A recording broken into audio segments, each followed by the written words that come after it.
થોડા દિવસો અગાઉ સુરતના રસ્તાઓ ઉપર દોડતી ચાલક વગરની ઘોસ્ટ સાયકલનો વિડીયો વાયરલ થયો હતો, જેણે સોશિયલ મીડિયા ઉપર ભારે ચર્ચા જગાવી હતી.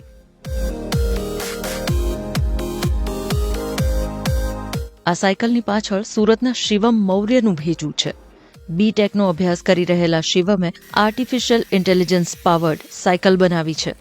ઘોસ્ટ સાયકલના સિક્રેટ વિશે શિવમ જણાવે છે કે जिसपे हमने इसको बैलेंसिंग के लिए 2 व्हील लगाए, जिससे ये जो पूरी जो आपको साइकिल दिख रही है फुल्ली सेल्फ बैलेंस हो गई. तो जो आप इसके फ्रंट व्हील देख रहे हैं, इस फ्रंट व्हील में हमने जो है मोटर लगाई है और उसके बाद में इसके जितने भी इलेक्ट्रॉनिक कंपोनेंट है उसको सभी को जो है हमने इसके जो आप कमर वाला हिस्सा देखते हैं उसके अंदर ही जो है इसकी बैटरी है, कंट्रोलर है और उसके बाद इसके जितने भी इसके इलेक्ट्रॉनिक कंपोनेंट हो गए वो सारे जो है इसके कमर में हमने इसके डाले हुए हैं, जिससे लोगों को जब ये रोड पे चलती है तो लोगों को कोई भी इलेक्ट्रॉनिक कंपोनेंट इसमें दिखता नहीं है, लेकिन एक्चुअल में इसके अंदर वो सारी चीजें डाली हुई है.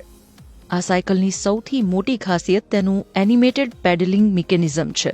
જ્યારે આ સાયકલ રસ્તા પર ચાલે છે ત્યારે તેના પેડલ આપમેળે ફરે છે, જે જોનારાઓને એવો આભાસ કરાવે છે કે કોઈ અદ્રશ્ય વ્યક્તિ તેને ચલાવી રહી છે.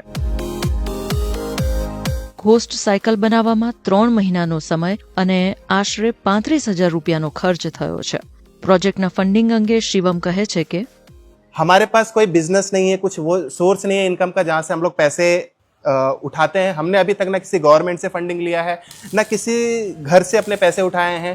सोशल मीडिया पे ही हम जो प्रोजेक्ट्स बनाते हैं वहां से जो इनकम जनरेट होती है उसी से हम लोग जो है प्रोजेक्ट्स बनाते हैं.